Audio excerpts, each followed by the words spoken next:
From UDO in partnership with GSN, welcome to episode 41 of the Ray and Dregs Hockey Podcast. We have Vancouver Canucks head coach Travis Green joining us from what is an unusual offseason for all NHL head coaches who aren't in this Final Four or making their way to the Stanley Cup Final. Looking forward to catching up with Travis.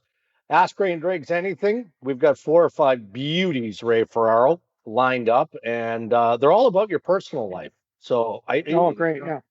It'll be entertaining, and not just the fun side like knee surgery that's coming up or the golf event that you just participated in on the weekend, but the hard hitting stuff like what's Ray really like at home, those sorts of things.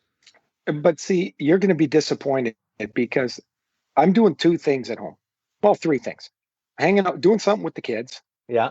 I'm watching, like yesterday, 97 different sports on TV, which was awesome. Or I'm cleaning. It's really not there's nothing to really, get all stoked about, Dregs. Yeah, I understand. We've had this conversation before, particularly with Cammie, who was a guest on the Ray and Dregs podcast a long time ago. But you are a multitasker, so you can do all of those things simultaneously. So, if you're watching the A&A inspirational, if you're watching the NFL, if you're watching afternoon hockey, I mean, if there's a break in the action, you can answer a question from Riley or Reese, you can help a little bit with the homework, or you can get the dish rag and start mopping up the countertop. Well, here's a perfect example. Yesterday, I'm watching the golf, but I'm watching the Islander game as well. I'm watching the golf in between the periods, watching the Islander game because we have to do a Sports Center hit. But I'm also rearranging my office space because that's where my IKEA bed is going to go. So when I get this knee replacement surgery on the 24th, I don't have to go up and down the stairs. It all kind of happened together. Yeah. Now, I can't put the bed together because I'm an idiot. So, my uselessness is quite staggering. I open up that IKEA bed or that IKEA, that paper construction thing. Yeah. I look at it and I feel stress. I can't do it. It's almost like it's in Swedish. You can't. If you took the book and turned it over, you might even find the English side. But here's the issue, because I suffer from something similar, but my son Mason is actually good at reading the instruction manual and putting it into practice, right? I'm like you. I open the box, I grab the instruction manual, and instantly it's all over the map. I'm like, well, it looks like if I started way on page 5, that would be a quicker way to do this than actually starting with step number 1. So you've got Landon and Matt, and you've got a good collection of. Well, Landon got invited over for dinner tonight. He thinks it's just for dinner. He's putting the bed together. Yeah. Here's the line from Cammie that I think encapsulates what happens when I try to do something. She's like, as soon as you don't understand it, you stop thinking. You just get frustrated. And I'm like, I can't do this. I don't know how to do this.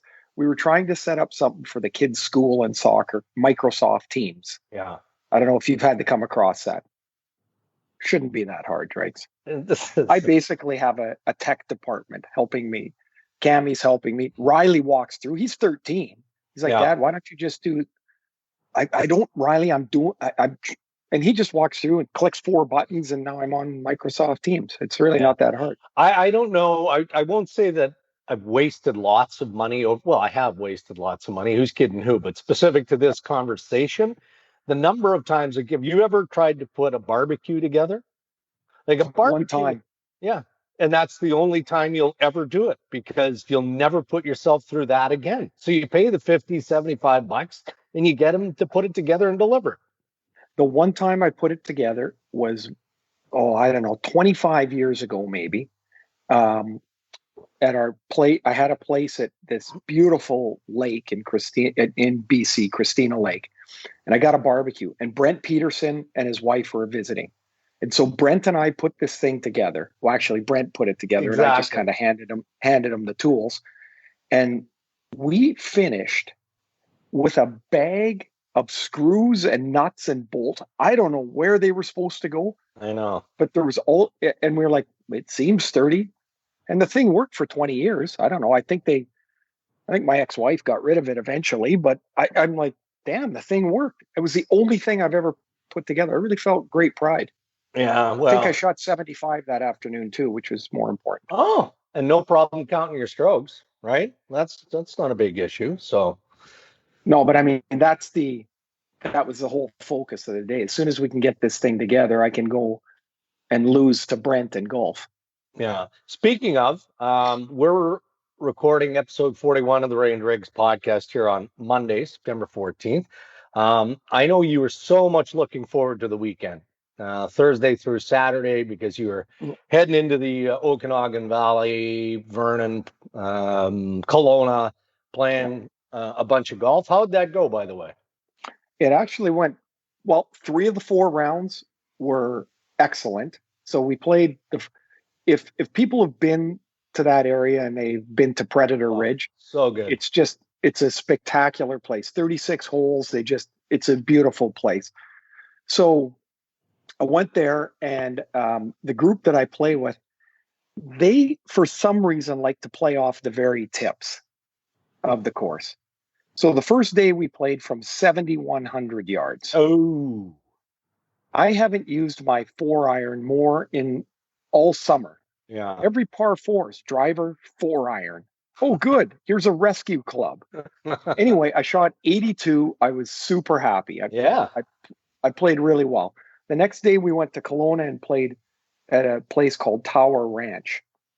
And it's a really, really cool place. And I shot 77. I was really good, really happy. We had lunch, played in the afternoon.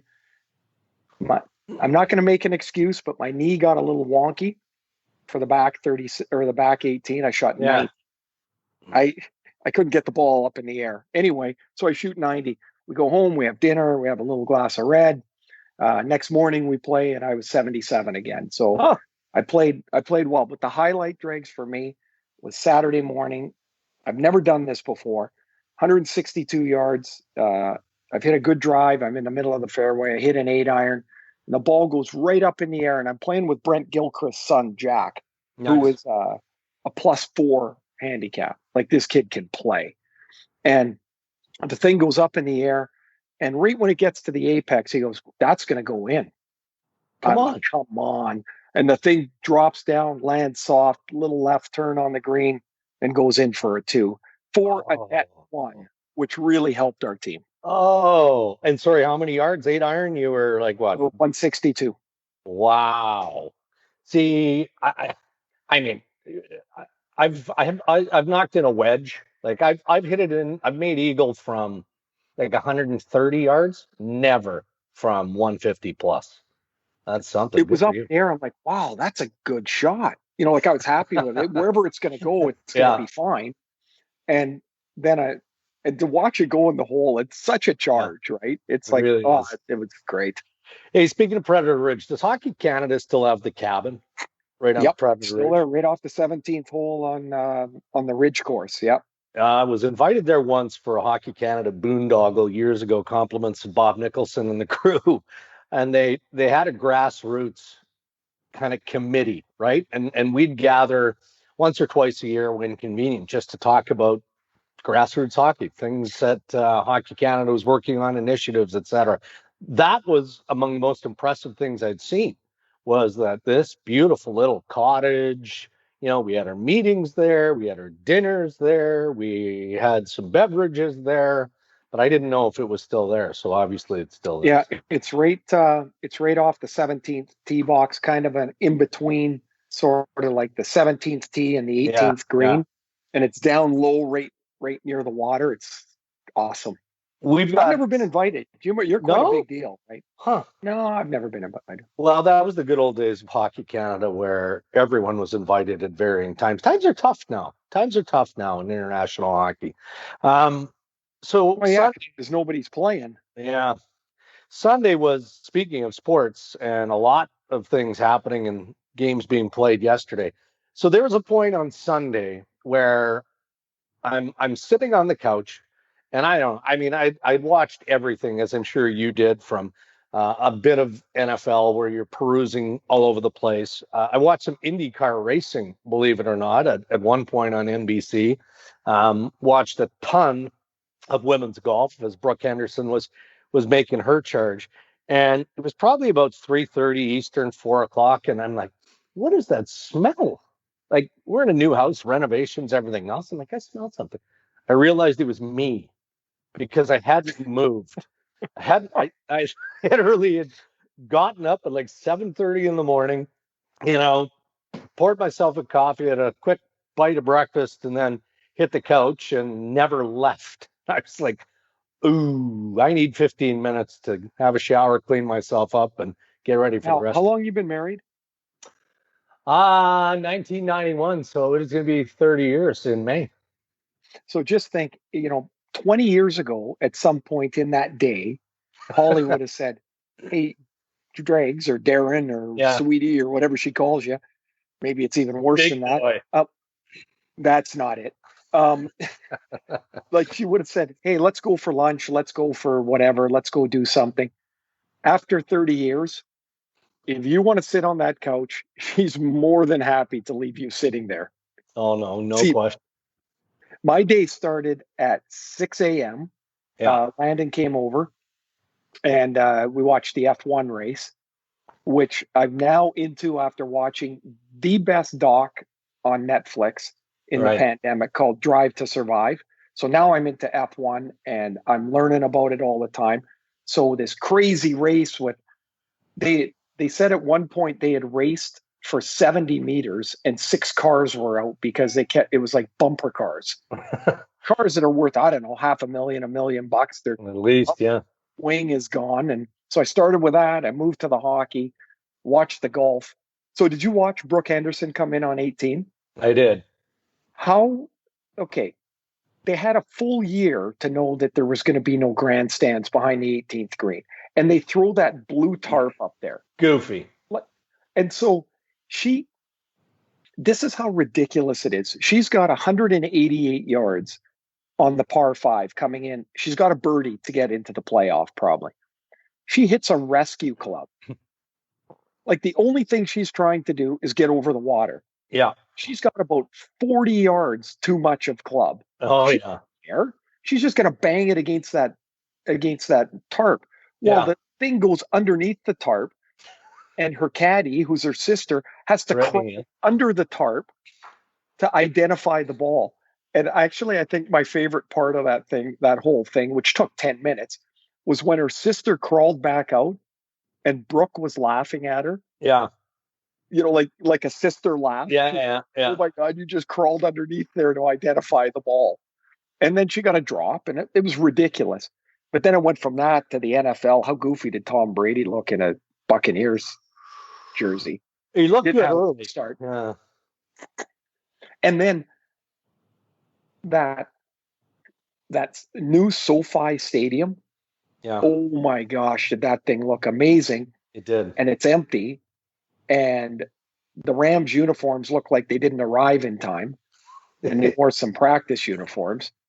But man, there was stuff everywhere yesterday. It was a fabulous day. It really was. We've got Vancouver Canucks head coach Travis Green coming up in episode 41. Ask Ray and Dregs Anything. As I teased earlier, there's a lot of stuff in Ask Ray and Dregs Anything. A reminder to all of you can check us out on the Ray and Dregs YouTube channel. You can watch full episodes, interviews from past podcasts as well. So please check us out and subscribe on YouTube. Ray, you know about the Tim Hortons NHL Superstar Mini Sticks promotion in the stores. We've talked about it a lot. Yep, of It's at course. the drive-throughs and on the Tim Hortons app. $5.99 each. Supplies are limited, but they're still there. We've got the contest going now on at rayandregs.com where you can enter for a chance to win a set of the custom limited edition locker mini sticks that Tim's created for us. We've showed them on the podcast a couple of times. I I've gotten chirped a few times about my suit selection in my locker box. Not one word about that beauty uniform of the New York Islanders No, back in the day. But no, that's because one looks good and the other looks like it. Uh, I don't know what it. I see you really that day. You really put a lot of thought into some color. I know. Yeah, gray versus gray. Yeah. Yeah, way to mix it up. Sometimes you go crazy and put a pinstripe on your suit, which is, oh, that's when you're going wild. It's fair, and I've been leaning towards that, wondering. See, I always get my season mix-ups, right? Uh, at what point now? So we're mid-September here. At what point can you start wearing the dark pinstripe suit? Does it Not have yet. to be winter? Not yet. Not yet. Not yet. I'd give it another 4 weeks, Dregs. Okay. All right. Now, Well. here's something our good friend Gord Miller, my traveling companion and partner, um, it's got his 30th anniversary today, Monday, of joining TSN. Mhm. So congrats to Gordo. He often says when we go on these 3 week trips for the World Championships, oh, I see you've really mixed it up. You've got the blue one and the black one. Yeah. And those are my two suits. Yeah. And if you make them enough different, you can probably slide by without bringing your whole closet. Yeah. Although for See. you, it would be 8 gray ones and 4 black ones. So Yeah. No, fair. you got to mix Um, that up, Drakes. I know, and I'll work on that. But it's hard with the pandemic, right? Like suit selection and turnovers and Oh, everything no, but I else. mean, whenever we get to getting a new Okay. suit jacket, have in your mind whatever colors are there, Yeah. blue, black, and gray are out for you. Okay. You could go with a lighter blue, like something a little different. Well, speaking of something familiar but also different, something special happening now at Tim Hortons. It's Smile Cookie Week, right? So from today, point of recording the podcast, September 14th, to Sunday, September 20th, 100% of the proceeds from each Smile Cookie will support local charities in Tim Hortons communities from coast to coast to coast. So I'm a big fan of the chocolate chunk cookie, but I'm a bigger fan when it's decorated with a smile for $1. So every day this week, my good buddy Matty Hanley here in Brooklyn, Ontario, Canada, he's got few Tim Hortons locations. So I'm going for the medium regular coffee and Always, chocolate always. Hey, chunk Drakes, we got the same smile. order. Medium regular. Absolutely. Yeah. And the Always. smile cookie for $1. Mm. Cannot beat it. Supporting over 550 local charities in 2019. Last year, $10 million was raised to support over the Cookie. 550 charities. It's a lot. 10 million is a lot. Maybe not to It's you, but amazing. yeah. It's amazing. And I can guarantee you the chocolate chunk smile cookie will make its way into my belly more than once. Well, it's a great I, campaign. It is. It, yeah, it began it's fantastic. began in 1996, of course, to help raise funds for the Hamilton Children's Hospital in Ontario.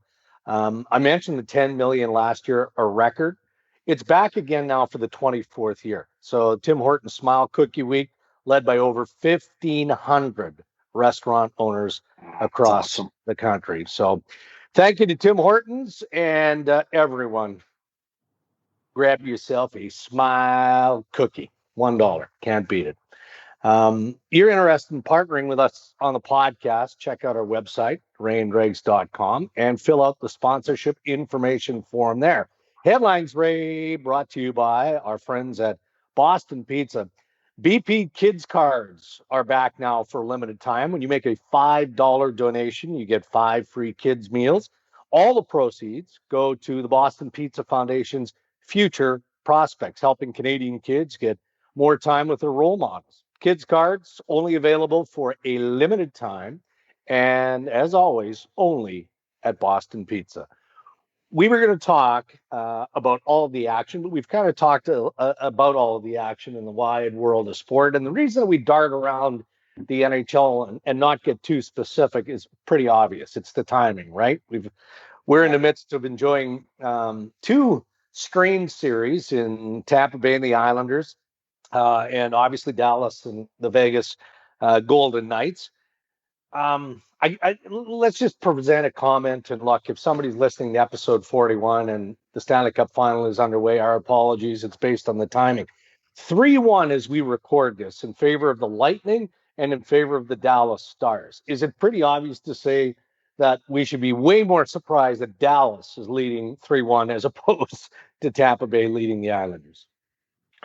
100%. I mean, I thought it was a nice run for both Dallas and the Islanders that would fizzle out here in this round. And what I can't believe in the Dallas series is that when Dallas needs a big goal, they get it. And I would look at that team and say goal scoring is going to be an issue for them because pretty clearly Tyler Seguin is not what Tyler Seguin used to be. He's not a Yeah. game breaker. He's not involved in the offense. But it seems like whatever they need, they get it from somebody, whether it was Yoel Kiviranta in Yeah. game 7 of the last series, to Andrew Cogliano comes back in the lineup and their line gets a goal. They miss hints and they find somebody else to play in there. They're led, in my opinion, by two players. Miro Heiskanen is unbelievable. What a player he Yeah. is. And we've talked many times about those young guys, Dregs, about like the Quinn Hugheses and Cale Makars, and man, Heiskanen's every bit as good as they are. And I think he's a brilliant player. And then maybe the most unlikely playoff hero is Anton Hudobin, who Hmm. looks like he stole his equipment from somebody much bigger. And it's all kind of loose on him and it flops around and he kind of flops around. But damn, he's just good. This isn't, I think it's important to say, like, it's not just um, a 3-week hot stretch for him. He had the best Yeah. save percentage of anybody in the NHL this year. And, they're paying Ben Bishop $6 million and he can't play. Yeah. And they're in great hands with Hudobin. We really are. And so when you look at the makeup of the Dallas Stars, and it's not dissimilar to the ads of the Tampa Bay Lightning in that, yeah, I mean, Tampa Bay brings in, Patty Maroon is an impactful player, given him his experience. Goodrow Coleman, I understand that. Then you look at Dallas. Joe Pavelski was a huge signing for the Dallas Yeah. Stars as a free agent. Corey Perry, I think, raised some eyebrows. There's some head scratching as to whether or not Corey had anything left in the tank. But Anton Hudobin, there wouldn't have been one person that would have questioned the Dallas Stars in signing that. And I remember at the time thinking, man, I don't know why somebody doesn't snap this guy up and give him an opportunity as a full-fledged starter, because it's not like his game has just developed this season, right? I mean, he's been right there for a handful of years. Back to when he was in Boston's system. Yeah, And he always seemed to be a guy that was one step behind the starter. And yeah, so I think his reputation became that he could be a 1B guy, not the 50 game guy, but he could be the 30 game guy. And what's put the spotlight on is they've started to talk about what an amazing teammate he is. And I know that there's no way to quantify that, but apparently the guy is just awesome around his teammates. He's yeah, always got something to say in a positive way. And he said they asked him one time and he said, I don't think I should be around the room as a grumpy guy. yeah. And that's harder to do than you think, because this is your life, it's your profession. Sometimes you're not playing as much as you think you should. Sometimes you get to play and you play like crap. Hmm. And then apparently I'll tell you, somebody who wasn't like that, that would be me. Like, and I wish I was. I look back at that and I'm like, as at my age, and I look back and I go, man, there were times I was a shitty teammate. Yeah. Like I should have been, I should have been able to understand that a little better, and I just didn't. Like you can ask Greeny when he comes I, on. I If was I just if gonna I say, lose, yeah, ask him. yeah. Do you think he's probably too polite now as Oh an no, he'll NHL? laugh. Yeah. If you ask him, say, okay, describe Ray on a 10-game goalless streak. Okay. Perfect. Okay. He Perfect. will laugh. I can guarantee he'll go, well, and then he's going to rip me. But so Dallas is, like they don't give you much. And I think everybody thought that could be the case. Who's another guy that's really kind of jumped a little bit at me is Jamie Alexiak. Yeah. Yeah. So first round pick, they traded him to Pittsburgh for a fourth rounder. Couldn't work in Pittsburgh, so they traded him back for the same fourth rounder. Yeah. Now he plays with Heiskanen. And you're Yeah. like, that's pretty good. Yeah. Like he's been really good. By the way, I'm going to say this too before we move to the Islander series. There is not anybody in hockey that deserves a good run more than Rick Bowness. Yeah. He is a exceptional person, a positive influence in not just the game, but in the people around him for 40 years. It's been an amazing run, and I'm not cheering for anybody, and I sure as hell aren't cheering against Vegas because I like George McPhee and Kelly McCrimmon a lot, but man, I love to see Rick get this success. And then look, I appreciated Jimmy Nill's comments when asked about it, right? Like, he's still Rick Bowness still has the interim tag on his label as head coach of the Dallas Stars. But Jimmy Nill made it abundantly and publicly clear that Rick wanted to wait until they were through the playoffs. Let's not have any of this as a distraction. And Rick has been around hockey his entire life, forever. And I think in fairness to the Dallas Stars, Rick Bowness wants to make sure that his battery is charged or he feels he can recharge it and he can take on the role of being a full-time head coach. But Nil made it clear that it's up to Rick Bowness as to whether or not he wants to be the full-time head coach of the Dallas Stars for the future. So I find it hard to believe you would find players say, "Oh, I don't want to play for Rick." Right. I would find it almost impossible. Yeah. All right, let's kick over to the East.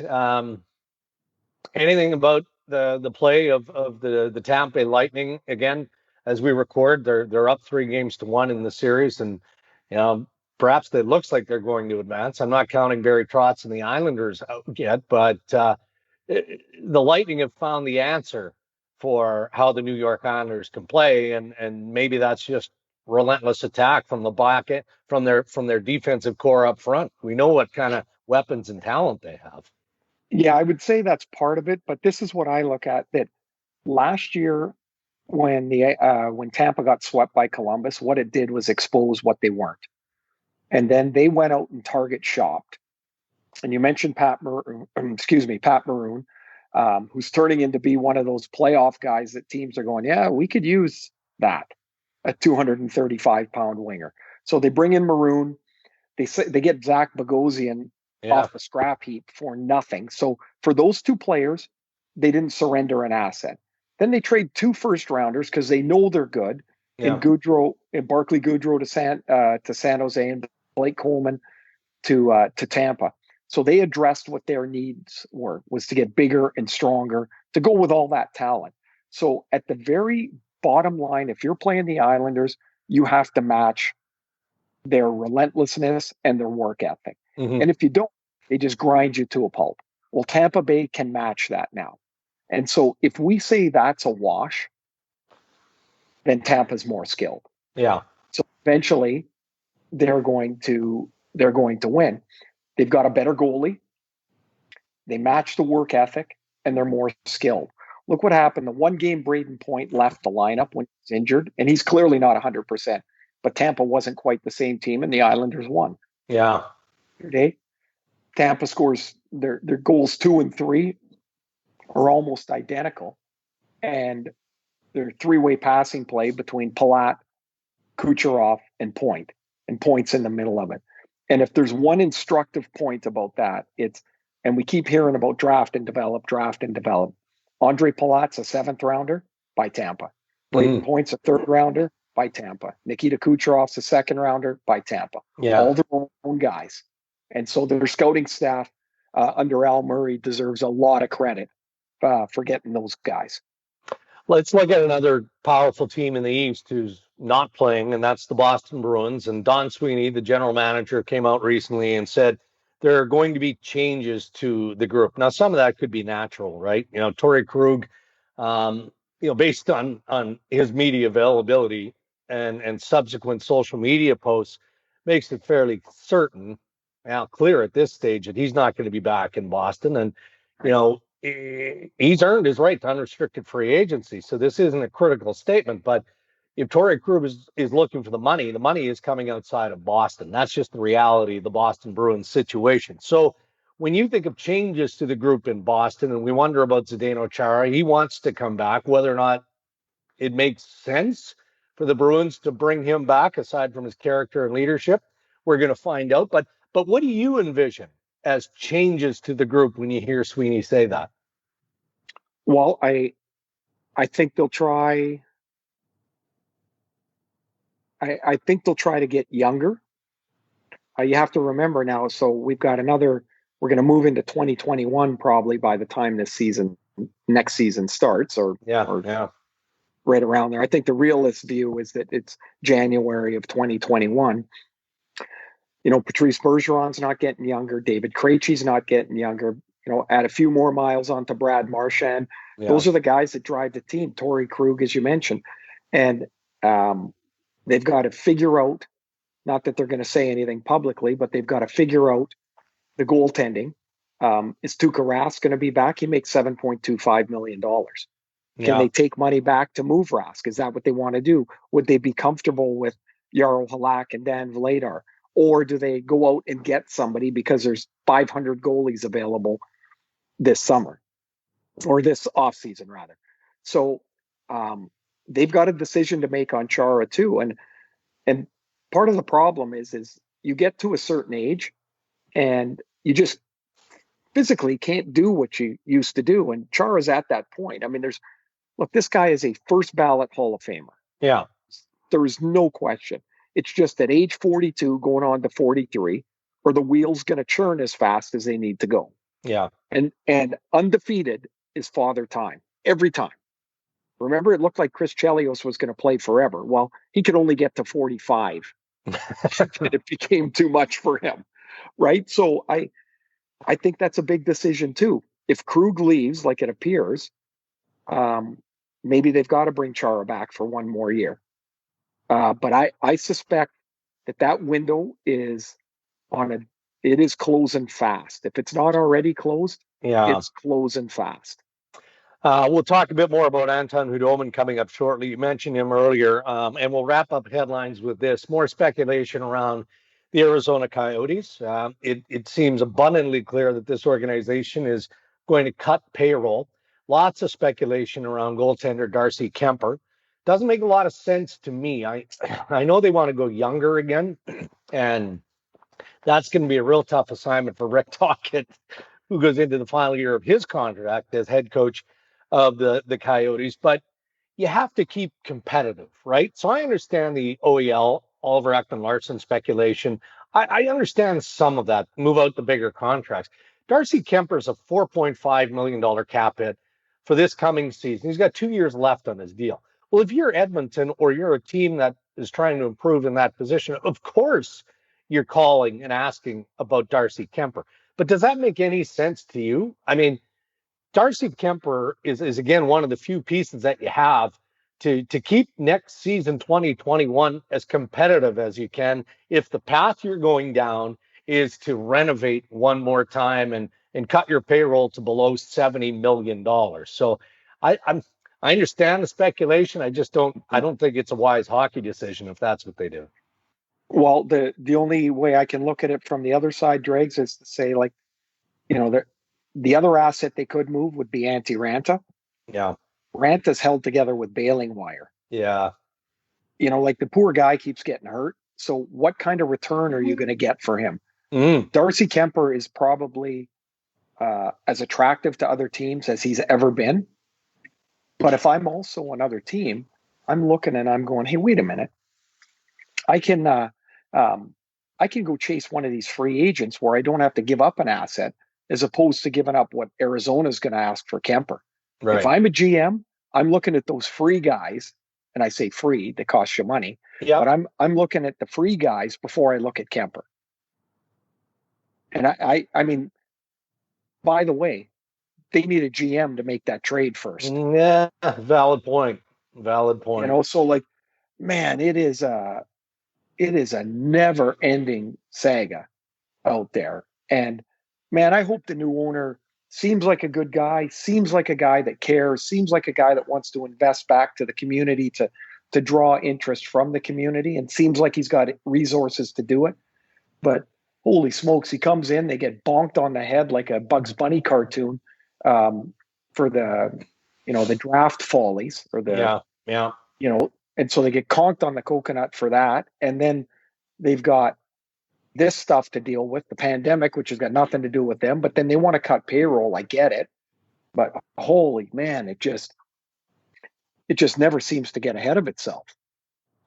Those are headlines, episode 41 of the Ray and Dregs podcast. Thank you to Boston Pizza for presenting headlines. Time to name our players with the Doer playoff performance of the week. And I'm just going to go with the most obvious on a weekly basis here, Ray. And I have no reason to change. Last week, episode 40, I went with Braden Point of the Tampa Bay Lightning. Now, Braden Point is dinged up. Definitely saw that in Game 4, where he didn't play the back half of the third period. So hoping the best for him moving forward. But when he is healthy, and whatever that percentage of health is, doesn't matter, because when he's in the lineup, he is making a huge difference for the Tampa Bay Lightning. So I'm not going to change my Doer playoff performer of the week unless the Tampa Bay Lightning lose or are eliminated. I'm just sticking with Braden Point for the rest of the way here. How about you? I appreciate your research on this, Dregs. Really, really solid choice. I mean, I can't disagree, but No. you know, so why change? I'm going to go with Anton Hudobin. I was pumping his tires earlier. I think he looks like the everyman in goal.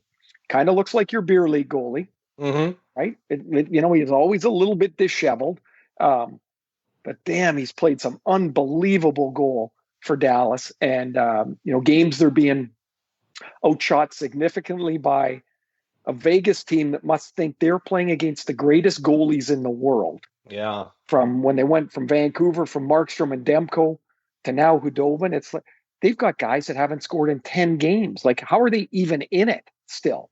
They better find a way to score or they're going to be out of it, right? I mean, they keep getting frustrated time and time again by Hudobin. He has been Dallas's backbone. Without Bishop, it's him every game, all the Yeah. time. One period of Jake Ottinger Yeah. as the backup, but it's Hudobin, and he's answered the bell, man. He's my Doer player of the week.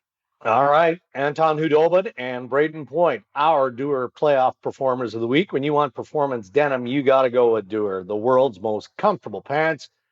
Use code RAY to get 15% off everything site-wide at doer.ca.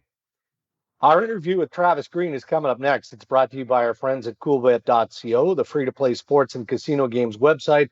Sports are back around the globe. NFL started last week, and along with all the free sports and casino games, coolbet.co has a daily betting odds and line report. It covers all of the day's action.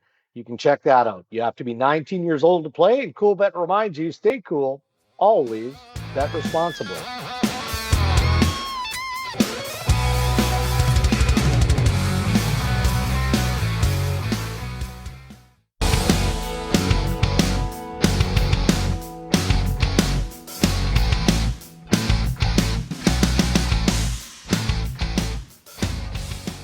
All right, pleased to be joined on the Ray and Dregs Hockey Podcast by Vancouver Canucks head coach Travis Green. And Travis, my job initially in introducing our guests on the podcast is to lob up that nice, fat, juicy softball.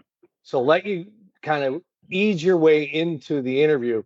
And then I get out of the way for 3 or 4 questions, and Ray just hammers you, peppers you. So Oh yeah, that's what you need to prepare for here. So let's start with a softball. I'm sure you'd rather be inside the bubble. That goes without saying. But what's this unusual off season like for Travis Green and his family at this point?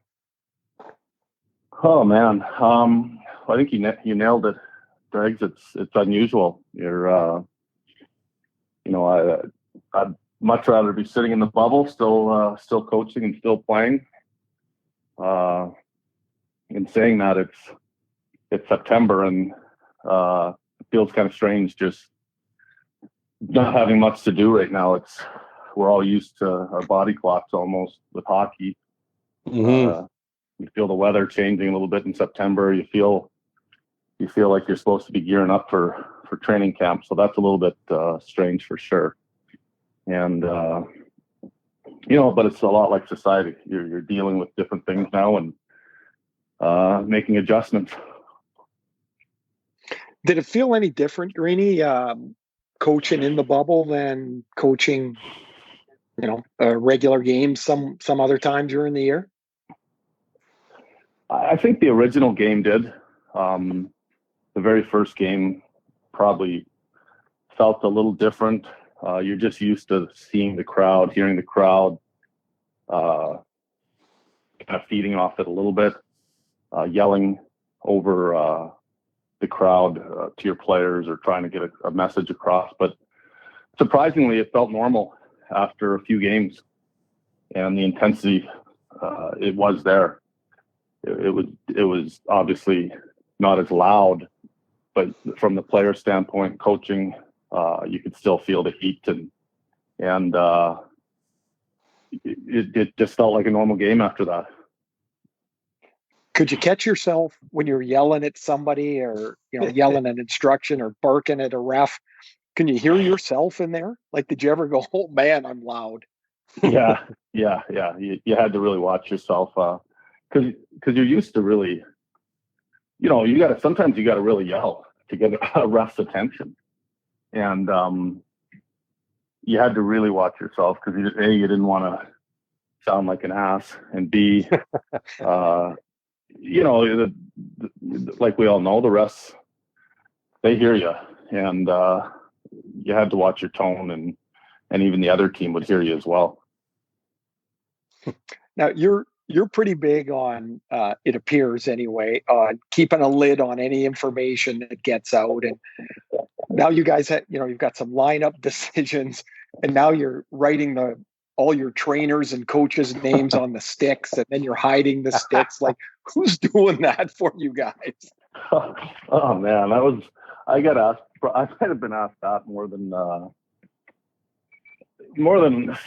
some other things that I thought I'd get asked about, and it was really funny actually. And I got a kick out of it. At first, it was I didn't know anything about it, and but the trainers are sitting there and on the TVs. I think it was, I can't remember what game it was, where they started showing the sticks to see who was in the lineup, and the trainers just started it. And they started, first game I think was when they put all the coaches' sticks on in the lineup, and we got a kick out of it in the room, because as coaches, once you finish that 5:30 meeting or 6 o'clock meeting, you kind of just got some time where it's almost that nervous time before the game, and you're trying to fill a little bit, and you'd have the TV on and you'd be watching, and we started just laughing, and then the trainers just ran with it, and I kind of liked it and thought it was funny, and so I told them, yeah, keep doing it. It's great. It was funny though. You're back home in Castlegar visiting your folks, and you're 3 years into your stint here in Vancouver. Are the Canucks like still the number one topic at home? Like, I'm sure everywhere you go, people are asking you about the team, but is it kind of interesting to see back home the same thing? It really is. That's the one thing when you're in the bubble that you don't have to, and you don't get to enjoy or deal with, and it's a bit of can be both. When you're on the road, or even the excitement level is really something to see in playoff hockey, and I think that's something that obviously the players didn't get to experience. And Vancouver is so passionate. BC is so passionate. We know that. I know that.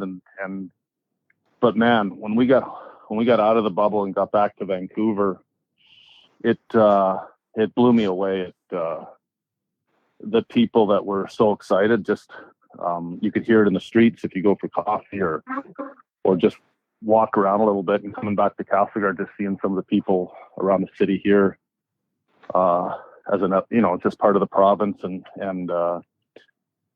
it's exciting. It's an exciting time to be a Canuck fan, part of the organization, and I think we've touched on this for a few years now, where we wanted to get to a point where go through a process where you get to a point where you can start to build something that's not just going to be 1 year.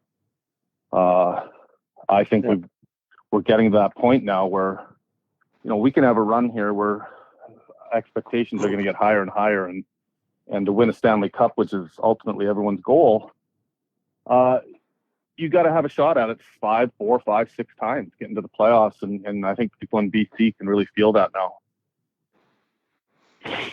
Now, we grew up about, I don't know, 25 kilometers apart. You're in Castlegar, I'm in Trail. Do you guys still consider yourself a suburb of Trail, or do you think of yourself as your own city? Well, Trail was like that one, I think it's like almost like driving from, back then it took 12 minutes, but it felt like it was 2 hours. Trail was just that city that if you had to go into, you went there, and you knew you were taking a little bit of a downgrade, like you were going down in pretty well every part of your life, but you went in, you did what you had to do, and then you just got out and came back to the real world. Funny, we felt the same way going to Castlegar. And if I was blessed enough to have Ray allow me to go on the ice with him, I would come into the Trail a little more often. Okay, so now that you bring that up, Travis Green is our guest on the podcast. Ray and I were talking about Anton Hudobin earlier in the podcast, how good a teammate he is, and when he's not playing, he's still trying to do some good things for the Dallas Stars, all of that. And Ray fully acknowledged that he was not that guy. I mean, if Ray wasn't playing, or if Ray was in a 10-game scoreless drought, it was surly Ray. And then he went on to say that in part, you owe your career, Travis, as a player, to Ray hurting his knee and you guys being inserted in a lineup. So how much of that? First of all, let's start with that. Is that true? And then we'll follow up with what was Ray like when Ray wasn't scoring on a consistent basis? Well, I'll get to the easy part, or probably we'll save the most enjoyable part for last. Yeah. Yes, when Ray got hurt, I know everyone in Trail was really upset. I know, his teammates were upset. I happened to be watching TV in Capital District, and I think I threw a party that night. So it was someone else. What's the saying? Someone else's. I can't remember the saying. Someone else's misery is your gain, or something like that. But yeah. All joking aside, when Ray got hurt, obviously I got my chance. Growing up with Ray, you never want to see anyone get hurt, never mind a friend. And but it did give me an opportunity to have a longer look in the NHL, which is sometimes just what a player needs. Yeah.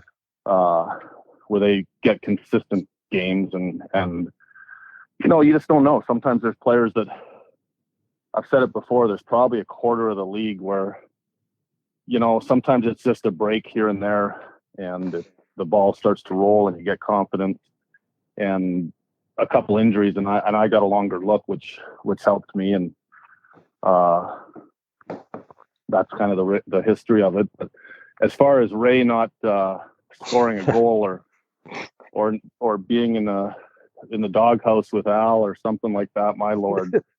I mean, there were some guys that, I don't know what was worse, Richie Pilon or Ray Ferrero being in a bad mood. And Richie would probably break your leg, but if he was in a bad mood, and Ray would just make your life miserable everywhere where possible, except even away from the rink.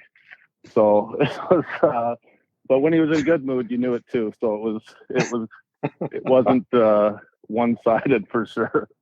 No, but all kidding aside, Ray was one of my favorite teammates over the years for sure. Greenie, you bring up Richie Pilon, one of the toughest, meanest players that was on our team.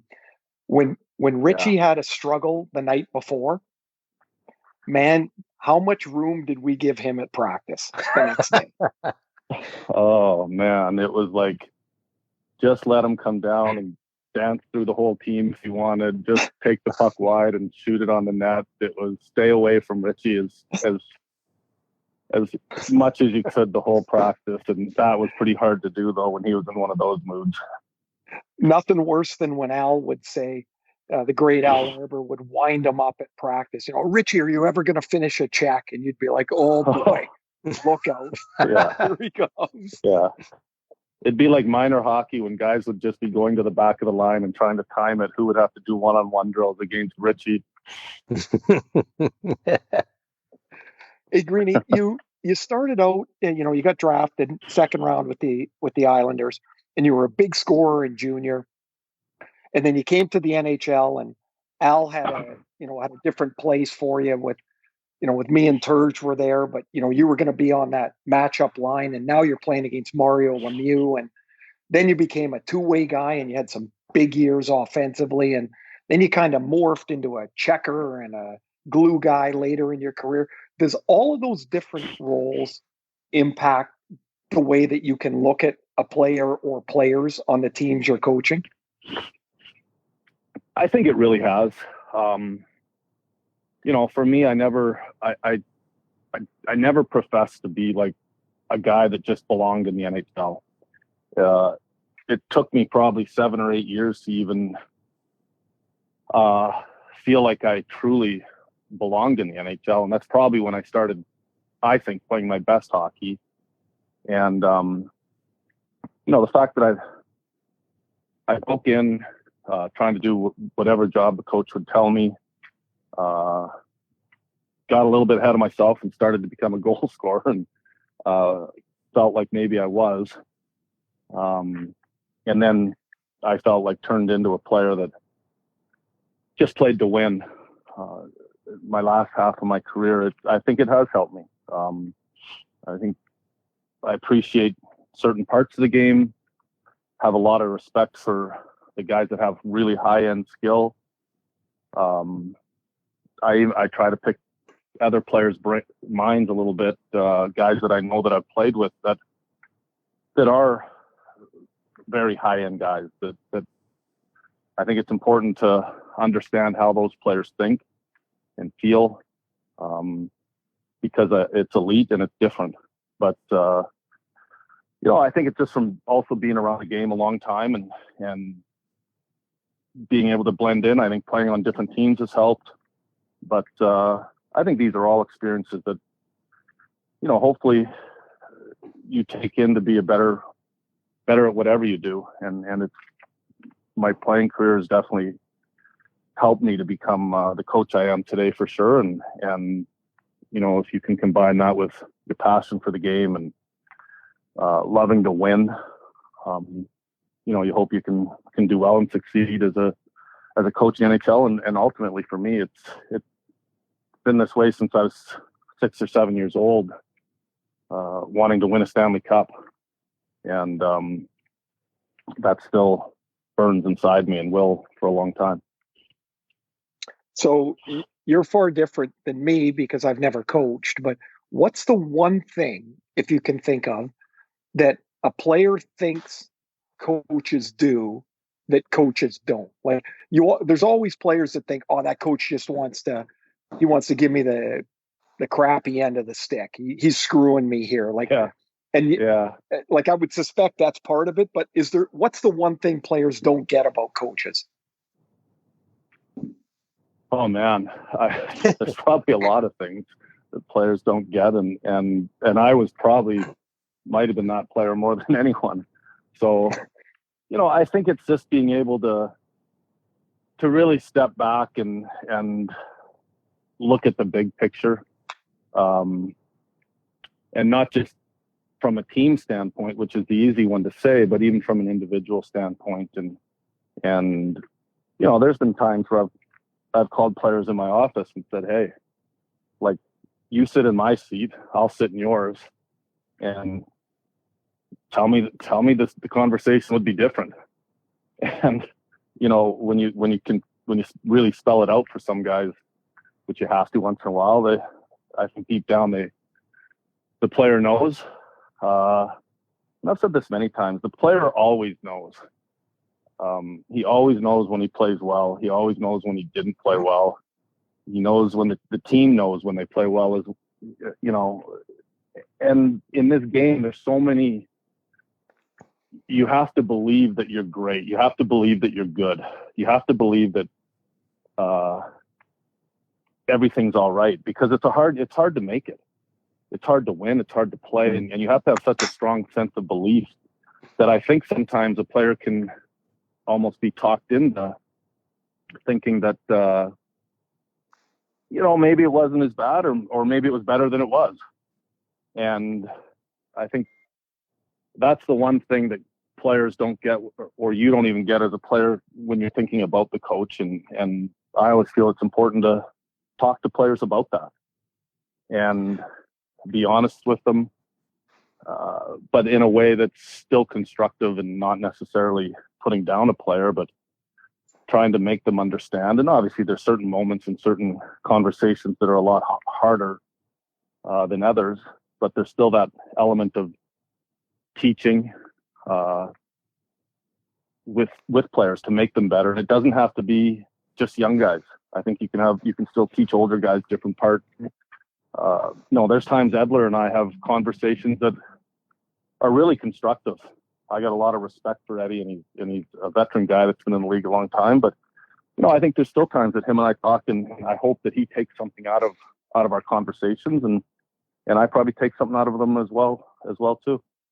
Well, and on that note, Travis, how much time would you spend talking to Elias Pettersson or Quinn Hughes? I mean, we as hockey fans can see the abundance in their skill set, and we can see when they're going, full throttle. We can see, the level of confidence that they play with as well. Yeah. But maintaining that balance can be a tricky thing for both the player and the coach.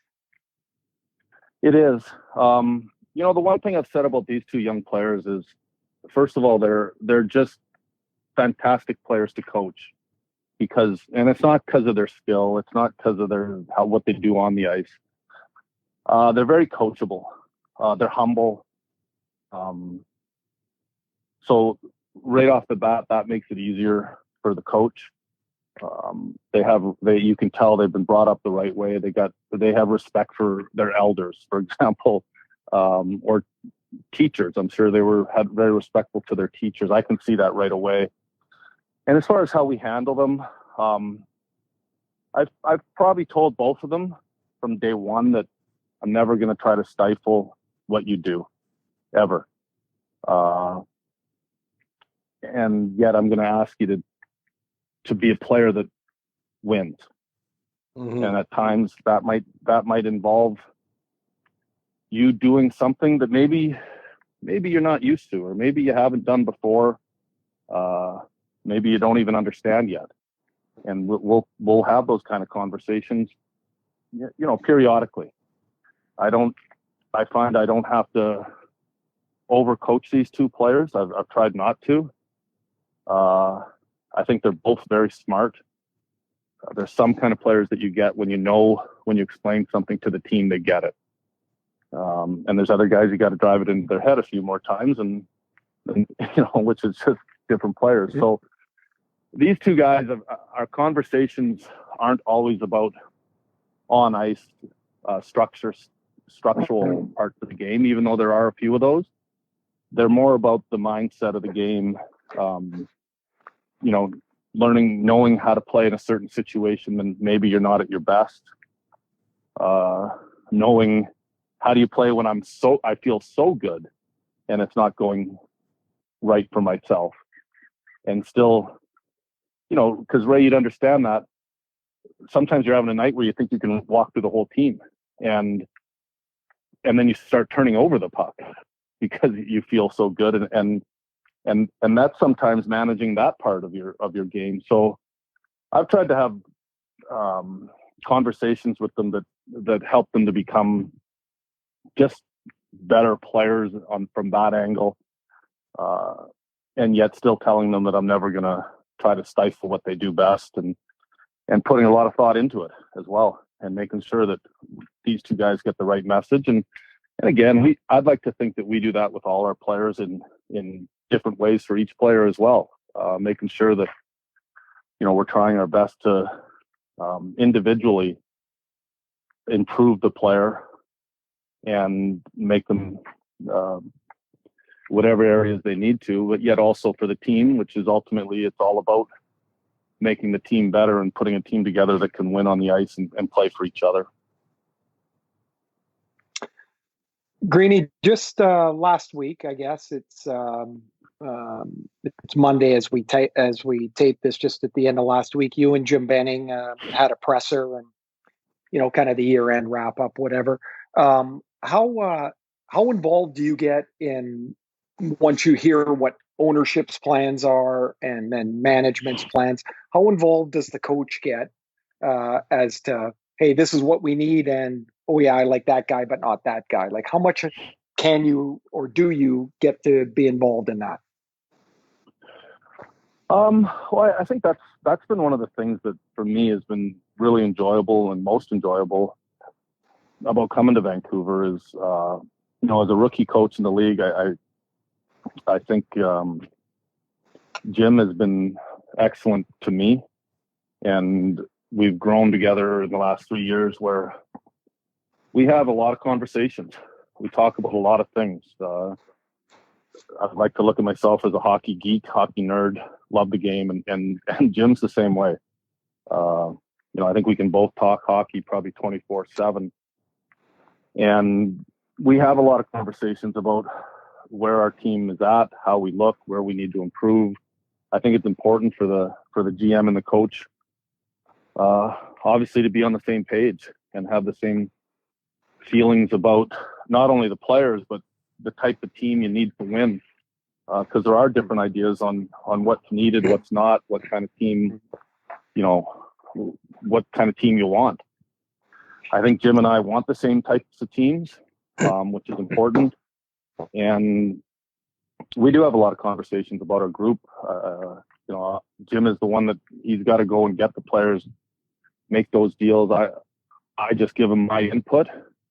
And I give him credit. I can be a bit of a gnat as far as offering my 2 cents a lot. But again, we're both hockey guys that love talking hockey. So it's been a really good fit that way for me. And, I think we both feel that our team is taking the right steps but we also both feel that we're going to be relentless in pushing our team to continue to improve. And, this is just the start of hopefully something that's really good in Vancouver for a while. Greeny, last one for me. My kids look back at my hockey cards and they really get an enjoyment out of looking at my style or lack thereof with the mustache and all that. Your kids must love your pictures with the flip. You used a lot of product in that stuff to get it flowing back like that. Could you bring that back if you had to? Well, first of all, comparing my hair, which was amazing, to your mustache is not very fair on your part at all. Oh no, that mustache was awesome. Yeah, awesome was probably not the top of the list of words I was going to use. So,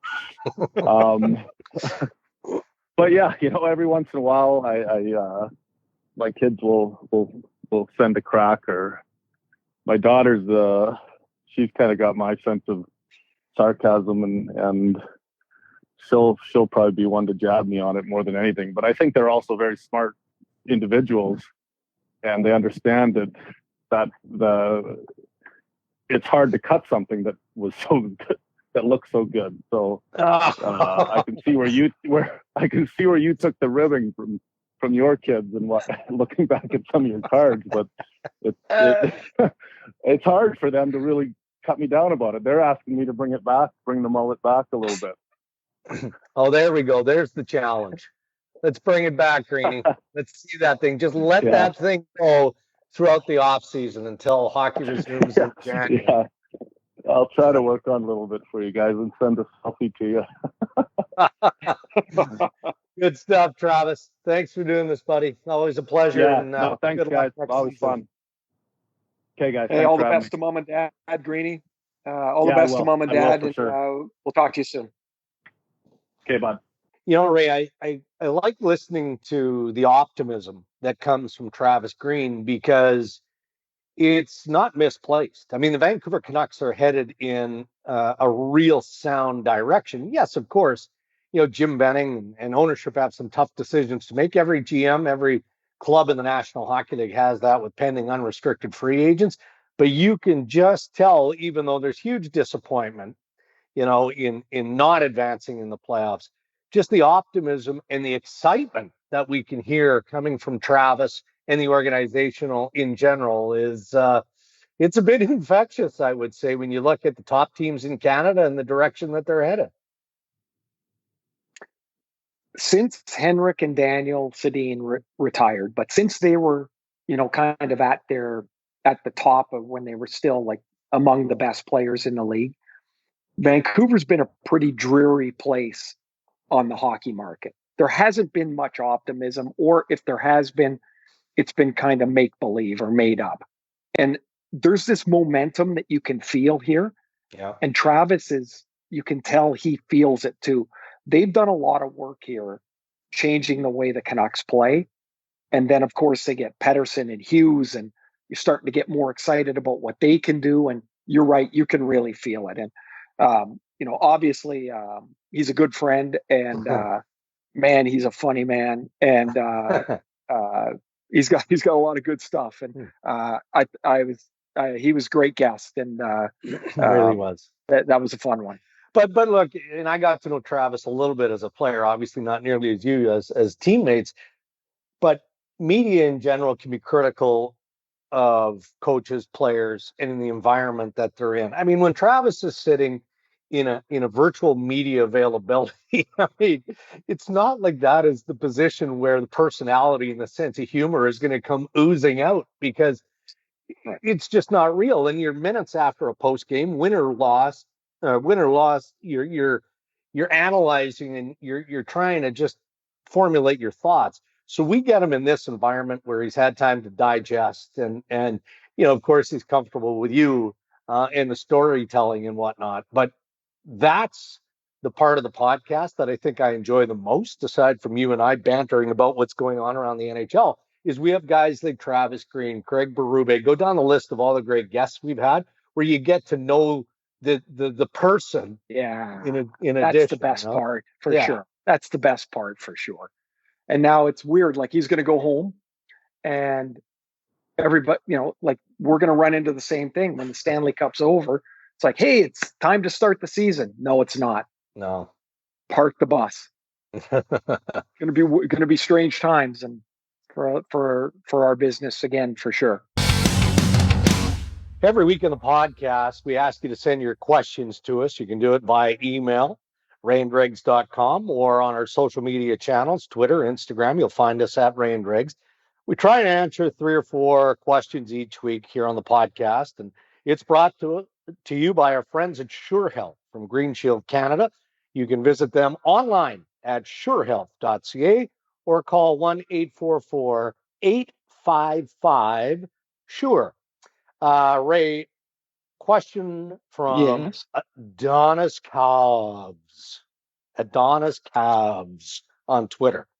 So many teams pressed the flat cap. Do you think this offseason we're going to see a number of moves where rebuilding teams take a contending team's bad contracts in order to also get some prospects or future draft picks? So he's talking about the sweetener idea, right? So if Vancouver is hoping to move Louis Eriksson, I think that there's still value in Sutter. So maybe Jim Benning doesn't have to throw a sweetener into that. But are we going to see more of that? Is, I believe, what we're heading at with this question.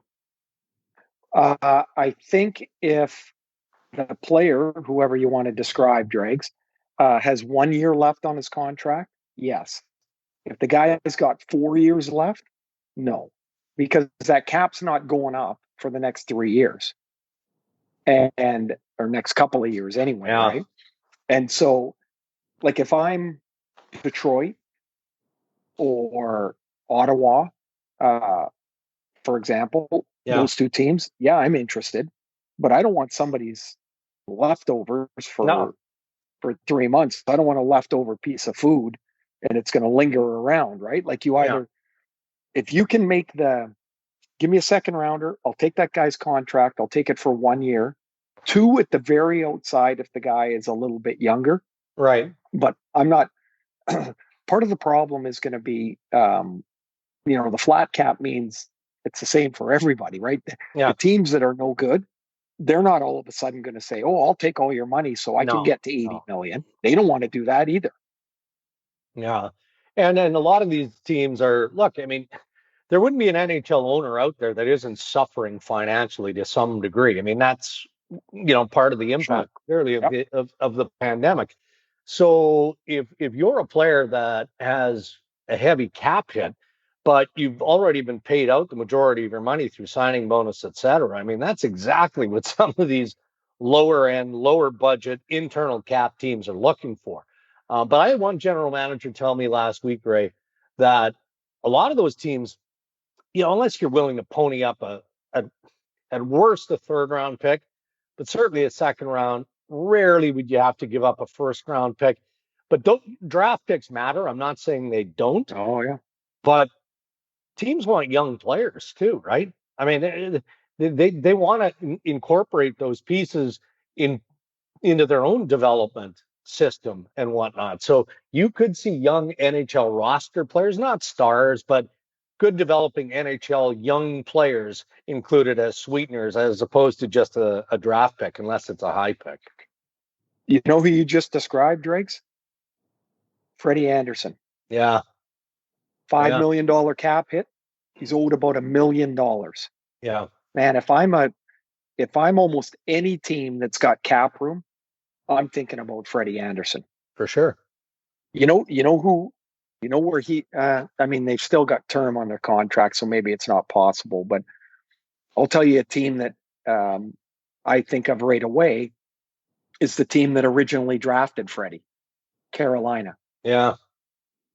Look, I know in Toronto, Anderson gets booted in the shins all the time. He is a top half of the league goalie, in my opinion. Yeah. Now, he's not a top 10 guy, but he's in that middle range at least of starters. I'd be interested for sure. So we have a COVID-19 related question from Stephen Ray.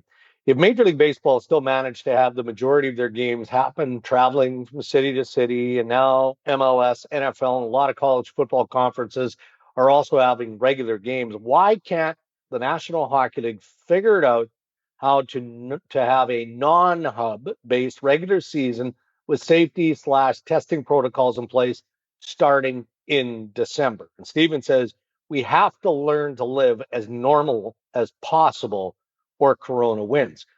I understand that mentality, but hang on. How does Stephen know that the NHL isn't doing that? Well, I mean, Bill Daly, deputy commissioner, has come out and said it's unlikely that they would start in December at this point. Right? Well, they're not going to start without fans in the buildings. Yeah. So, sorry, Dregs, this frustrates me because this puts everything on the NHL only. Right. Why doesn't the NHL figure this out? The NHL cannot come into Vancouver and say, we're having a full schedule, put people in your building. The government will not allow it. Yeah. By the way, our kids are back at school. Cases are spiking in BC like they haven't since the pandemic started. I just saw something in Ontario, 313 new cases yesterday. Yeah. We are trying to live with it. Yes, I understand that most of the people, overwhelming majority, are fine when they get it. But now most of the cases are under 40 years old in Ontario. I just read it today. I know. So we are trying to learn. I hope the NHL can figure it out. I hope the vaccine comes quicker rather than later. I hope we can get people in the building. But hell, they're learning new stuff about this virus all the time. And they're doing the best they can with it, I believe. I wish it was faster. I wish things were different. Yeah. But they're not. All right, last question from Earl. Ray, if you were a current player and a pending unrestricted free agent this year, what are the top 3 teams that you would be most interested in signing with? And what teams are getting the hard no? Now you're a top UFA. Okay, I was just going to say at what level, because your top three teams might change depending on how you play. Right. I am not going to. I'm not going to teams that have a financial mess.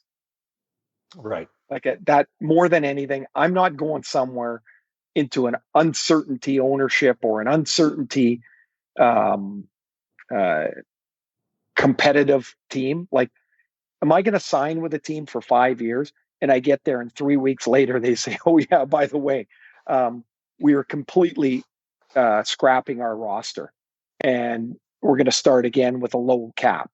I'm not going there. So I'm not going to Arizona right now. I'm not going to Florida right now. I'm probably not going to Ottawa right now. Right. Given that I have other options because I don't know where those teams are at. Yeah. Like the uncertainty would scare me. I don't have any too. fact to it. The uncertainty would scare me. Yeah. As far as where I want to go, I'm going to go somewhere warm if I can. I want to go, well, that's the second thing. I want to go somewhere good. I want a chance to win. By the time you get to be an unrestricted free agent, you've already played in the league a while. I want to win. Yeah. So win, climate, travel. Those would be my three. It sounds like I'm going on a vacation. Yeah. But I want to, those would be my three criteria because I'm assuming the dollars would be the same most everywhere. Well, yes, but I was going to say, so you're thinking Florida, you're thinking Vegas, maybe Dallas. I mean, but I throw Dallas into the mix just from a tax perspective, right? Like if the dollars are going to be the same and you can hit 4 out of 4, including a better tax situation, you're probably going to lean with that level of criteria. Okay, so here's Tyler Toffoli. He's going to be a free agent. One of the things that he's thinking about is, hey, I like it in Vancouver. Taxes are a little higher. Oh, I get to play with JT Miller and Elias Pettersson. Maybe that's a factor too. Yeah, because it for matters. sure. Ask Ray and Dregs anything.